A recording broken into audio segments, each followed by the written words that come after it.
This is just one of many episodes to come, and today we're going to be discussing spirituality. We have three members or three guests. My name's Emre. I'm originally from the Netherlands, but my father is Turkish. I'm married to a Korean woman, and I'm living in Korea since roughly 2 years now. Hi, I'm Isaac. I'm a staff writer for I Dig Culture. My nationality is Korean American, and thanks for having me on here today. Wright is the creative director of Culture Time. I can't keep any secrets from you guys. No more secrets. I think what's important is when we start, we get an idea of everybody's, perspective of what is spirituality. I grew up Catholic. I can't say I'm a practicing Catholic right now, but I think it had a overall positive influence on my life. I think religion can have a positive or negative influence on your life. It's interesting, you mentioned religion, but a lot of people separate spirituality from I think an organized religion. I'm an atheist, so I don't have any use for it. If people talk about spirituality, I don't have any connection to it. People decide that for themselves, and religion has something to do with spirituality, but it's not the only ingredient, I think. You see, spirituality isn't always necessarily about religion, and a lot of people associate spirituality with religion.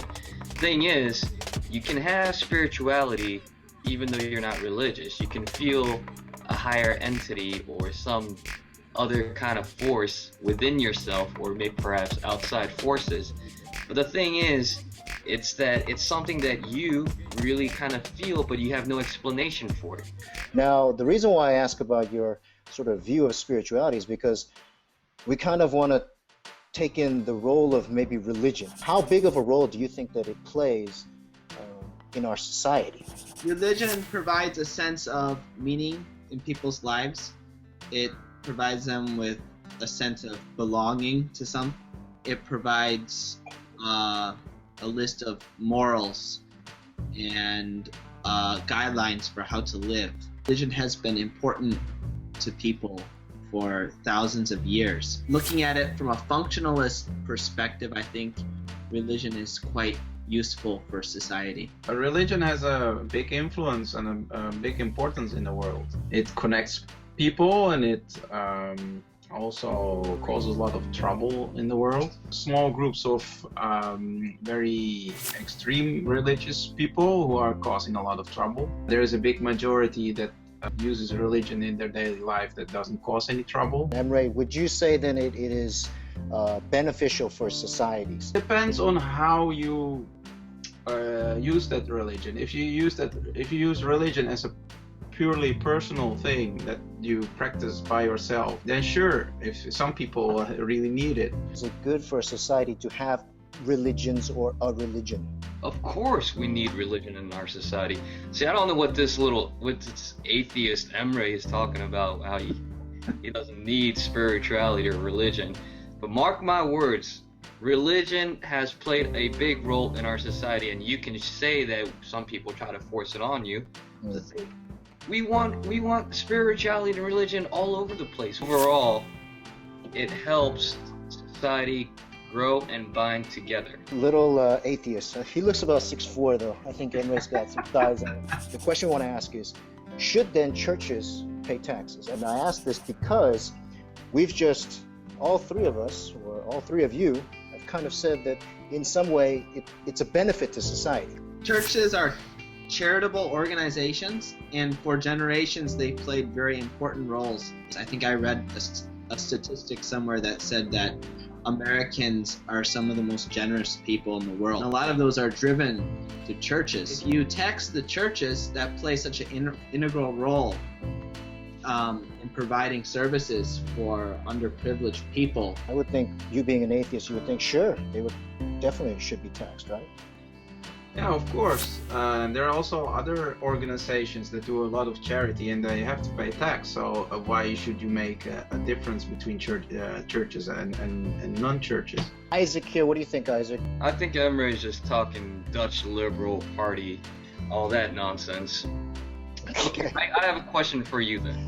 All right. Right. Let's say you're in a club, let's say a band or a chess club, let's say, Oh man, I was cool, and then you put me in a chess club. What happened? All right, listen. Okay, you're in a club and you just want to spread this fun activity with other people, and then they want to come and tax you. Let's say it doesn't have to be church or religion. It can be anything, any kind of activity, and we're doing charity work and whatnot. Then they come in and they want to tax you for all the stuff you've been giving back to society. I mean, now that doesn't make no sense to me. Main proponents for the arguments, I guess, for churches not being taxed is kind of like what Brian alluded to, which is that they provide some kind of service or charity or moral compass to the people. If I may say something, if you go back, Edwin said about Korea is really religious. These churches also do one thing: they are stifling development. They are holding back some people's rights. There was like a meeting in the town hall. 200 or 300 Christian protesters stormed in and disrupted the whole meeting about gay rights. Listen, that's a completely different issue. I think the atheist and the religious people, they both look at each other the same way, with the same snicker. That standoff is never going to get solved. I asked a Korean friend of mine, I said, should churches be taxed? And they said yes. I think they take a less emotional view of religion than, say, Americans. So, I mean, if you're bringing in that much money to build a huge church, that means you should pay a little bit back to, the community. Are churches, are they charitable organizations? Yeah, so I can't defend all of the churches. Emre made a really good point that a lot of these churches use the money that they acquire to push their own agenda. For every rule that exists to defend people's rights, there's always going to be people that use that same rule to abuse it. If you see the amount of power abuse there is in churches and the amount of money that is used for other things, it's not fair. But in my opinion, and it's unfortunate because, face it, they got a nice loophole. They're not paying taxes. They still get their influence. Shouldn't we kind of have a less ideological approach and say, look, you're an organization that had it good for a while, but now you're going to have to pay taxes. Churches aren't corporations. They're not out to make money. Reasons why we have mega churches and they're spreading is because there's that many people that seek redemption in religion and churches, and that's why they go and seek these places, and they don't have to pay any entrance fees to get in, or they don't. Sure, they can donate to the church, but aside from that, there is no mandatory price. Let's get some final thoughts. We kind of have to leave it at that. There's no resolution. We want all of you to as well get involved and leave your comments as well. But let's get some final thoughts from our panel. Churches should be taxed because they should be treated like any other organization. Also, the Catholic Church uses a lot of money for their own personal gain.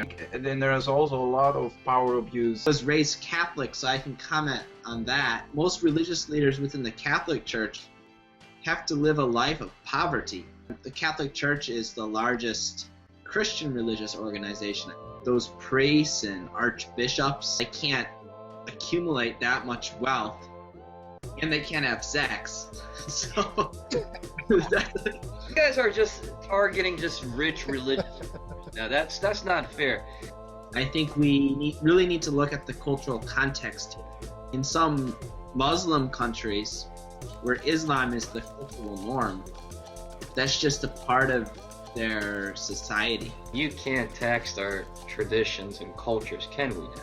It's a great topic. I think a lot of people will have differing opinions, and I think that's what's great. We're not here to solve the problems. We're just here to kind of put some topics out there, some ideas. Thank you to Brian, Emre, and also Isaac as well for joining us. You can join in on this discussion as well. Go to the iDig Culture channel, of course, and comment and click below to subscribe as well. Visit idigculture.com for more information, also to view recorded shows, and comment as well. And if you have any ideas on topics, or if you want to participate, you can comment or send us an email, I guess, there as well, right?